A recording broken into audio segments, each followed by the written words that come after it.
Frank Sinatra's voice bounced off the chipped tiles of Howard Jensen's bathroom as he scraped the last of the shaving cream from his jaw. The small transistor radio on the sink ledge was tuned to WBN, same as every morning since he'd started at the plant. 5:30 a.m., October 27, 1983. His reflection stared back at him, 52 years old with lines etched deep around his eyes. Lines his father had called steel workers' creases, earned from squinting against the heat of the blast furnaces. "You hearing about this stuff, Howie?" his wife Patty called from the kitchen. "What stuff?" Howard dabbed at a nick on his chin, watching the small red bloom of blood against his pale skin. "The meeting. Channel 4 just said Bethlehem's calling everyone in at noon." Howard grunted, pressing a bit of toilet paper to his chin. Rumors had been swirling for months, years, really. But rumors were as common as steam at the Lackawanna plant. 25,000 men had once worked there. Now they were down to less than 4,000. Every week brought new whispers. "They're closing the coke oven. They're shutting down the blast furnace. The Germans are buying us out." The paper stuck to his chin as he moved into the kitchen. Patty stood by the stove in her pink robe, bacon sizzling in the pan. 30 years of marriage, and she still got up to make his breakfast, even though her nursing shift didn't start until 9. "Probably nothing," Howard said, reaching for the coffee pot. "They're always calling meetings." Patty's face tightened slightly. "Tommy Rogers' wife told me they've already packed up some of the offices, moving the files to Pennsylvania." Tommy Rogers' wife doesn't know what she's talking about. Howard's voice came out sharper than he'd intended. He softened it with a smile. "Remember when they said they were selling to the Japanese back in '77? Nothing happened. Something's different this time, Howie." Howard filled his thermos with coffee, black and strong enough to stand a spoon in. "I've given 29 years to that place. My dad gave them 42. Bethlehem doesn't walk away from Lackawanna." The words hung between them. An article of faith repeated so often it had become gospel. Howard believed it because he needed to believe it. At 52, with a mortgage still owing and Patty's mother's medical bills piling up, what else could he do? As he kissed her goodbye, he noticed how her fingers gripped his lunch pail a beat too long before handing it over. "Just be ready," she said quietly. "Just in case." The parking lot at the steel plant was 3/4 empty. Howard remembered when you couldn't find a spot if you arrived, even 5 minutes late, for a shift change. He pulled his Oldsmobile into his usual space, 3rd row from the main entrance. The space next to his, Mike Kowalski's spot for 18 years, was empty now. Had been for 3 months since the last round of layoffs. Steam billowed from the remaining stacks against the gray October sky. The massive complex stretched for miles along Lake Erie's shore, a city of iron and fire that had, for nearly a century, converted iron ore into the steel that built America. Now only a fraction of the facility was still operating. Howard's boots crunched across the gravel as he made his way to the main gate. He nodded to the security guard, Frank DiNardo, who'd started the same day Howard had back in '54. "You hear about the meeting?" Frank asked, not bothering to check Howard's ID badge. Everyone knew everyone here. "We're used to." "Yeah, nothing to worry about." Frank's face suggested otherwise, but he just shrugged. "See you at noon then." The locker room smelled of sweat and metal dust. Howard changed into his work clothes, heavy canvas pants, steel-toed boots, flame-resistant shirt. His locker door was plastered with photos. Patty and him at Niagara Falls for their 25th anniversary, his son Henry in his Army uniform, his daughter Diane with her husband and new baby in California. He ran his fingers over the picture of his father, Martin Jensen, standing proudly in front of the open hearth furnace in 1947. 3rd-generation steelworker. The Jensens had been Bethlehem Steel men since Howard's grandfather got off the boat from Sweden in 1904. "We make America," his father used to say. "Every skyscraper, every bridge, every battleship. That's us, Howie. That's what we do." The maintenance shop was quieter than usual. Sam Ginelli was already at his bench, rebuilding a hydraulic valve. "Morning," Howard said, hanging his lunch pail on a hook by his workstation. Sam nodded without looking up. "You coming to the meeting?" "Wouldn't miss it." Howard pulled on his work gloves. "What's the job today?" "Number 3 cranes acting up again. Electrical problem in the cab." Howard nodded and gathered his tools. He'd been fixing the overhead cranes for 20 years now, massive beasts that moved tons of molten steel across the plant. The men who operated them called Howard the Crane Whisperer. No one could diagnose a problem faster. This company made $58 million in profit last quarter, Howard said as he loaded his tool belt. Why would they close us now? Sam's hands paused over the valve. Because they can make $68 million if they move everything to Burns Harbor or Brazil. That's not how it works, Sam. Lackawanna special. We've got the highest quality. Quality don't mean shit anymore, Howie. It's just numbers on a page to them. Howard felt his jaw tighten. Let me guess, you've been talking to Tommy Rogers' wife too. Sam slammed down his wrench. I've been reading the goddamn Wall Street Journal. Have you seen what they're doing everywhere else? USS, Jones and Laughlin, Republic, they're all cutting and running. Why would Bethlehem be any different? Because we're Bethlehem Steel Lackawanna, Howard wanted to say. Because we built the Golden Gate Bridge and the Chrysler Building and the ships that won 2 world wars. Because my father died with steel dust in his lungs and my grandfather's hands were permanently stained black from the coke. Because this is what we do. Instead, he just said, I've got a crane to fix, and walked away. Howard climbed the metal stairs to the catwalk that ran beneath the massive overhead crane. He could feel the heat from the remaining blast furnace, though it was hundreds of yards away. The smell was in his blood, coal and iron and sweat. He'd stopped noticing it decades ago, but sometimes, coming back from vacation, it would hit him as he drove into Lackawanna, the smell of work, of purpose. The plant had grown quieter over the years. Whole sections now sat dark and still, machinery covered in sheets like furniture in an abandoned house. When Howard had started, the noise had been constant. The rumble of the blast furnaces, the clang of metal, the shouts of men, the whistles signaling shift changes. Now there were pockets of silence that felt wrong, like a heartbeat that occasionally skipped. He reached the control cab of crane number 3 and found the operator, Jimmy Kowalczyk, waiting for him. Controls keep freezing up, Jimmy said. I'm moving a ladle and suddenly nothing responds. Happened 3 times yesterday. Howard nodded and opened the electrical panel. This was what he was good at, diagnosing problems, fixing what was broken. A mechanical issue had a solution. You just had to find it. As he worked, tracing wires and testing connections, he could see through the cab windows the sprawling expanse of the plant. Even now, diminished as it was, it took his breath away. The scale of it, the power. How could something this massive, this essential, just disappear? His father had survived the Great Depression because of this place. Howard himself had put 2 kids through college on his Bethlehem paycheck. His pension was waiting for him, just 8 years away.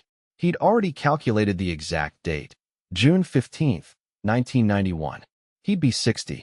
Patty would be 58.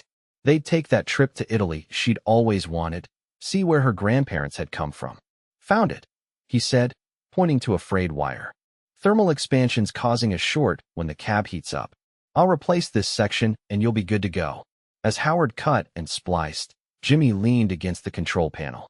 My cousin works at corporate in Pennsylvania. Says they've already printed the press release. Howard kept his eyes on his work. And what does this press release supposedly say? That they're closing all steelmaking operations at Lackawanna, keeping maybe a few hundred jobs for finishing, but that's it. Everything else, gone. Howard's hands stilled for a moment, then continued. Your cousins say when this is supposed to happen? Today? At the meeting. Howard finished the repair in silence, his movements mechanical, practiced. When he closed the panel and tested the controls, everything worked perfectly. Good as new, he said, wiping his hands on a rag. Jimmy's eyes were apologetic. Thanks, Howie. For what it's worth, I hope my cousin's wrong. Howard nodded and gathered his tools. See you at the meeting. Walking back along the catwalk, Howard paused to look out over the plant. The remaining blast furnace glowed orange, and the steam rose white against the sky. He thought about his father bringing him here as a boy, pointing to the flames with pride. That's ours, Howie. That's our contribution. What contribution would be left if they shut it down? What would he be if not a Bethlehem Steel man? The meeting was held in the main cafeteria, the only space large enough to hold all the remaining workers. Howard sat between Sam and Frank, the room buzzing with nervous conversation. Men who'd spent decades working side by side now avoided looking at each other, as if eye contact might make the rumors real. At exactly noon, 5 men in suits walked in and stood at the front of the room. Howard recognized only one of them, Dave Richardson, the plant manager. The others were from corporate headquarters in Pennsylvania, their faces unfamiliar and unreadable. The tallest one, gray-haired with glasses, stepped to the microphone. "I'm Walter Peterson, Vice President of Operations for Bethlehem Steel Corporation. I want to thank you all for coming today." The room fell silent. Howard felt his heart hammering against his ribs. As you know, the American steel industry has faced unprecedented challenges in recent years. Foreign competition, changing markets, and increased costs have forced difficult decisions throughout the sector. Howard's mouth went dry. Corporate speak, the language of bad news. After extensive analysis and with sincere regret, Bethlehem Steel has made the decision to discontinue all steelmaking operations at the Lackawanna plant, effective December 31st, 1983. The words hit like a physical blow. Around Howard, men gasped or cursed. Someone in the back shouted, "You can't do this." Peterson continued, his voice steady. "The basic oxygen furnace, coke ovens, and related steelmaking facilities will be closed permanently. Approximately 3,300 positions will be eliminated. A small finishing operation employing about 200 people will continue for the time being." The numbers washed over Howard like cold water. 3,300 jobs gone. 95% of the workforce, including him. Eligible employees will receive severance packages based on years of service. Details will be provided in individual meetings over the coming weeks. "We understand this is difficult news, and we appreciate your professionalism during this transition."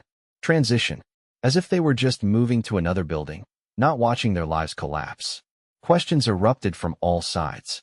Howard couldn't focus on the answers. He felt Sam's hand gripping his shoulder, heard Frank muttering, "Jesus Christ," over and over. But Howard himself sat perfectly still, the vice president's words echoing in his mind. Discontinue all steelmaking operations. Everything his father had built, everything Howard had given his life to gone. Just like that. The parking lot was chaos. Men stood in groups, some arguing loudly, others silent with shock. A few were crying openly. Howard walked to his car mechanically, keys gripped so tightly they cut into his palm. He sat behind the wheel, but didn't start the engine. Through the windshield, he could see the massive Bethlehem Steel sign that had dominated the Lackawanna skyline for generations. The company had built this city, the houses, the schools, the churches. What would be left when it was gone? A tap on his window startled him. It was Dave Richardson, the plant manager. Howard rolled down the window. "Howie," Dave said, his face drawn. "I wanted to tell you personally. We're keeping the best maintenance people for the finishing operation. There's a spot for you if you want it." Howard stared at him. One of the lucky 200. Most of his friends would be gone, but he'd still have a job. A paycheck. Benefits. "Why me?" he asked. Dave shrugged. "You're the best damn electrician we've got. And you've got 7 years until retirement. The company," he paused, struggling with the words. "The company feels a certain obligation to employees close to pension." An obligation.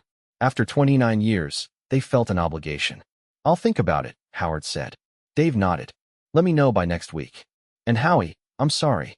Really, this wasn't my decision." Howard watched him walk away, then finally started his car. As he drove through the gates, he looked back at the plant in his rearview mirror. The stacks were still sending steam into the sky, the furnace still glowing. But already it felt like a ghost. Patty was waiting when he got home, still in her nursing scrubs, hair pulled back in a ponytail that made her look younger than her 50 years. Her eyes were red. "You heard," Howard said. She nodded. "It's all over the hospital. Everyone's talking about it." She hesitated. "How bad?" "December 31st. The whole operation. 3,300 jobs." Patty's hand went to her mouth. "Oh, Howie. They offered me one of the finishing jobs. 200 people staying on." Hope flashed across her face. "That's good, isn't it?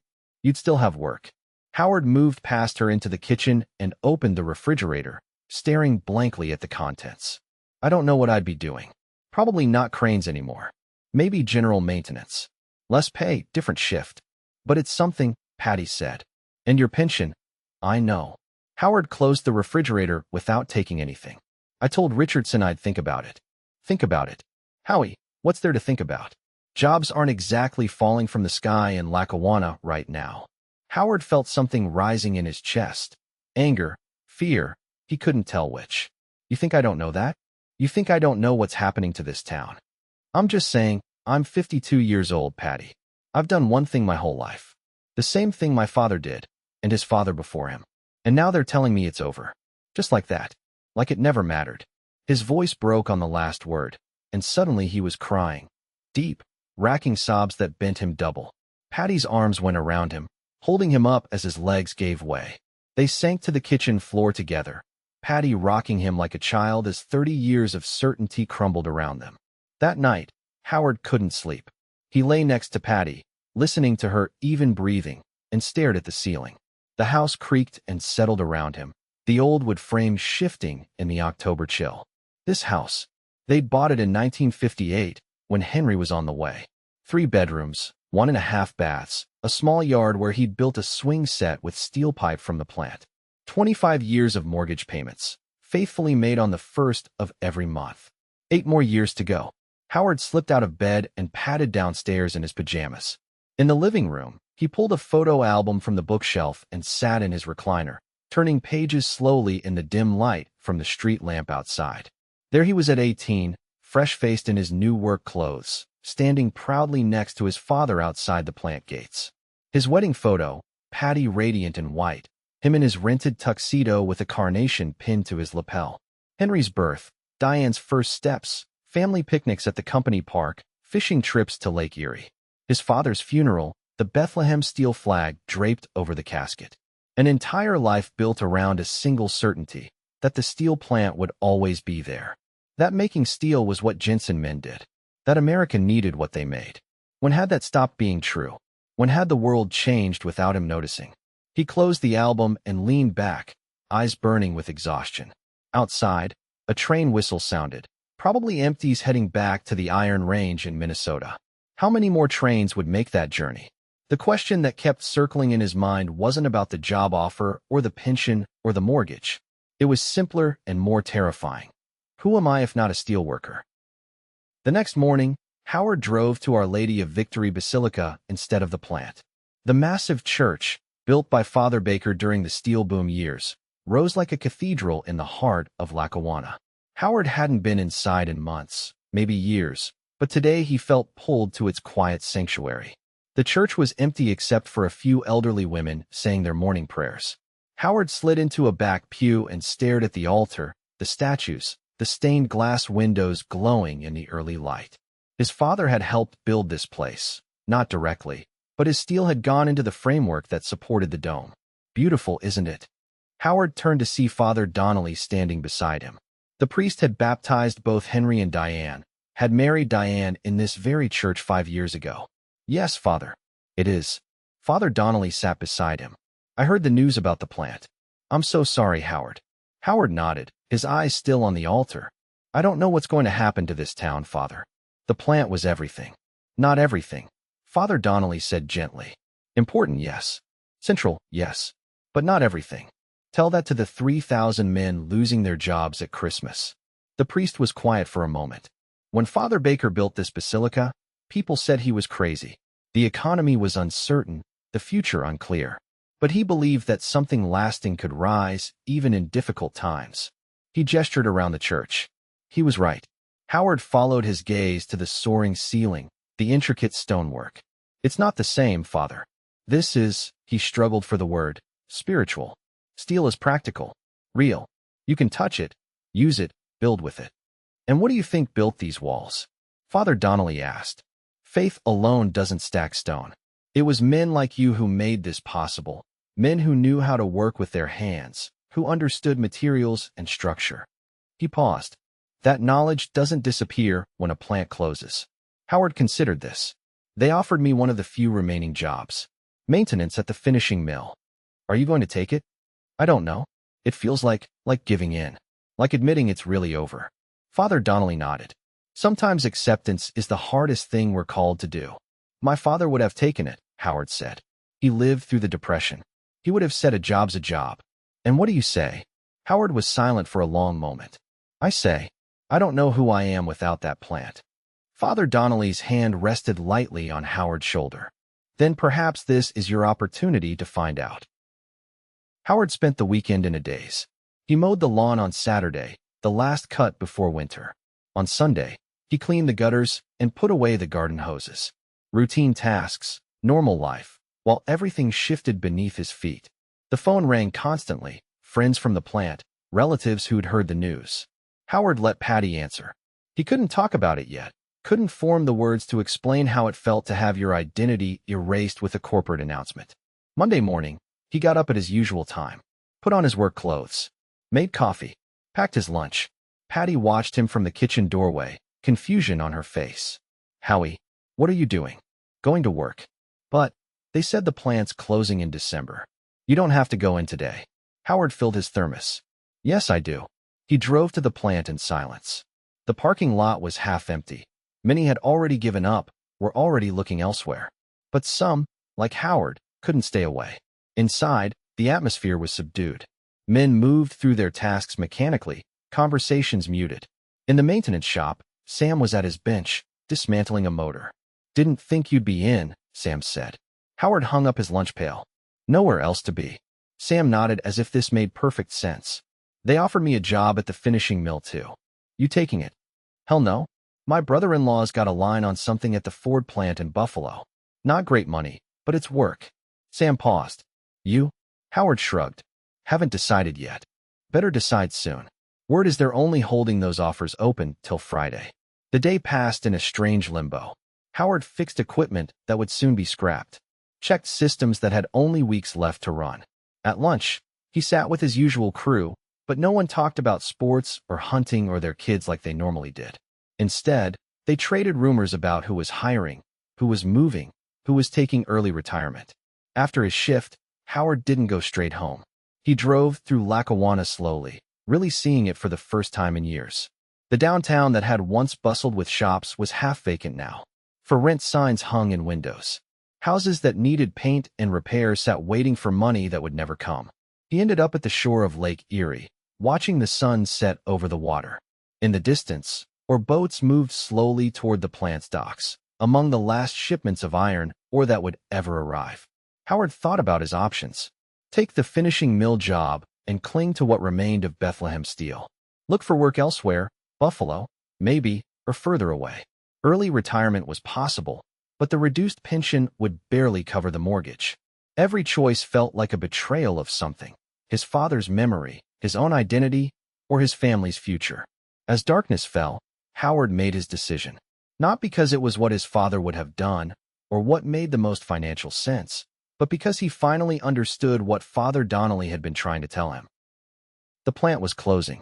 Steel might leave Lackawanna, but what remained, what couldn't be closed or moved or dismantled, was the knowledge in his hands, the skill in his mind, the community that had formed around the work.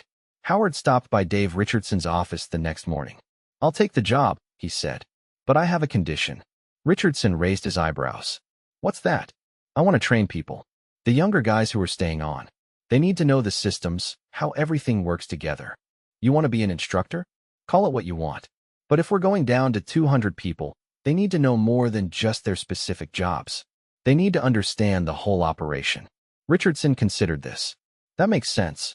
We were planning to bring consultants in, but having someone who knows the plant would be better. He nodded. All right, Jensen, you've got a deal. Howard extended his hand.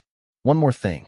I want access to the plant archives, the blueprints, the manuals, the historical records. What for? Documentation. Someone should record how this place worked, what we built here, before it's all gone. Richardson smiled sadly. You're a surprising man, Howard Jensen. He shook Howard's hand. Done. That evening, Howard and Patty sat at their kitchen table, a legal pad between them. So you'll have a job through what, 1990? Patty asked. At least. Maybe longer if the finishing operation does well. And it gets me to full pension. Patty reached across the table and took his hand. Are you okay with this? Really okay? Howard considered the question carefully. No, he said finally. I'm not okay with any of it. But it's not about being okay. It's about going forward. And the documentation project? What exactly are you planning? Howard leaned back in his chair. The steel's leaving Patty. But the knowledge, how to make it, how to shape it, how it built everything from the Empire State Building to the lunar lander, that shouldn't disappear. Someone needs to preserve it. For who? For whoever comes next. For this town. For our grandkids. Howard squeezed her hand. Dad always said we built America. Well, maybe America doesn't need our steel anymore. But it still needs to remember how it was built. Patty's eyes filled with tears. You're a good man, Howard Jensen. I'm just a steelworker, he said. That's all I've ever been. No, Patty said firmly. That's what you've done, not who you are. Howard let her words sink in, feeling their truth slowly displace the false belief he'd carried his whole life. He wasn't just a steelworker. The plant could close, but it couldn't take away what he knew, what he could teach, what he could preserve. You know, he said slowly, my grandfather came to Lackawanna because there was opportunity here, work that needed doing. Maybe this town needs something different now. Like what? I don't know yet, but I'm going to find out. Over the next months, as winter settled over Lackawanna and the plant wound down operations, Howard split his time between training the remaining workers and digging through the archives. He unearthed blueprints dating back to 1902, production records from both World Wars, photographs of long-gone furnaces, and the men who tended them. In the evenings, he organized his findings at the kitchen table. Patty helped, labeling folders and scanning newspaper clippings. Sometimes Henry would call from Fort Bragg or Diane from California, and Howard would tell them about his discoveries.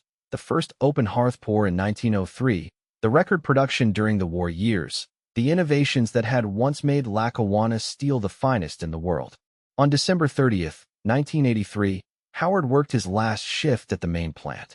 The next day, the blast furnace would be shut down for the last time, ending 82 years of steelmaking in Lackawanna. That night, hundreds of current and former workers gathered outside the main gate. There were no speeches, no ceremonies, just men standing in the cold, watching the flames and steam rising against the dark sky for the final time. Howard stood among them, Patty at his side. As midnight approached, a hush fell over the crowd.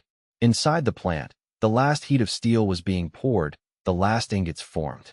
Then, at exactly midnight, the whistle blew, one long, mournful blast that echoed across the frozen lake. The men removed their hard hats. Some wept openly. Howard felt the tears freezing on his cheeks as the flames died out, and the great machines fell silent. It's really over, someone whispered.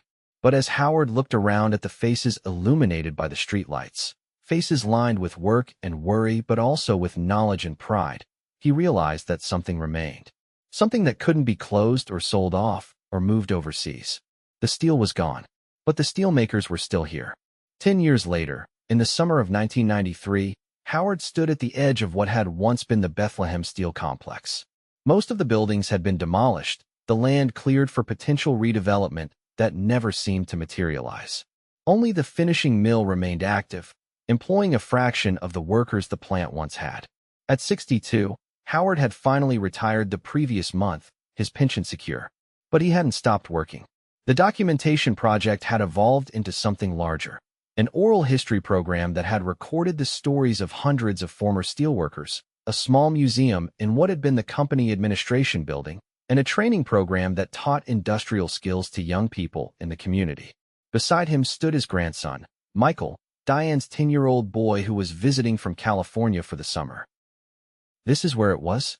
Michael asked, shading his eyes against the sun. All of it, Howard said, gesturing across the empty expanse. From that ridgeline all the way to the lake. Miles of it. At night, the sky would glow orange from the furnaces. You could see it from 20 miles away. Michael looked skeptical. What happened to it all?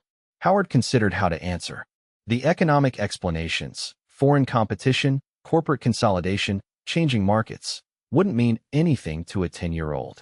The political reasons, deregulation, tax policies, union busting, were equally abstract. The world changed, he said finally, and we had to change with it. They walked along the perimeter fence, Howard pointing out where different operations had once stood. The coke ovens, the blast furnaces, the rolling mills. To anyone else, it was just empty land. But Howard could still see it all. Do you miss it? Michael asked. Howard stopped walking. Yes, he said. I miss the work. The purpose. The knowledge that what I did mattered. He looked down at his grandson. But you know what I learned? The work isn't the building, or the company, or even the product. It's what you know and what you share. Michael seemed to consider this. Is that why you started the museum? Howard smiled. Partly. But mostly I started it because stories matter. The story of this town, of the people who built things here. It shouldn't be forgotten just because the jobs went away. They continued walking until they reached Howard's car. Before getting in, Howard took one last look at the empty landscape, remembering the heat and noise and life that had once filled it. He had spent most of his life believing that his worth was tied to his job, that being a steelworker defined him completely. The plant closing had forced him to confront that belief, to recognize it as false. What defined him wasn't the company he worked for or the product he helped make. It was the knowledge he carried, the skills he had developed, and what he chose to do with them. Lackawanna would never again be what it had been when Howard started at Bethlehem Steel in 1954. The industrial might that had defined the city for generations was gone. But something new was slowly taking its place. Something built not from iron, ore, and coal, but from the stories and skills of the people who remained. As Howard drove his grandson back through the streets of Lackawanna, past the basilica his father had helped build and the neighborhoods where generations of steelworkers had lived, he felt a sense of peace that had eluded him on that October day in 1983. The furnaces had gone cold. The machines had fallen silent. But the knowledge lived on, passed from hand to hand, story to story, generation to generation, a different kind of legacy, but no less real, no less valuable than the steel that had once flowed like rivers of fire through the heart of Lackawanna.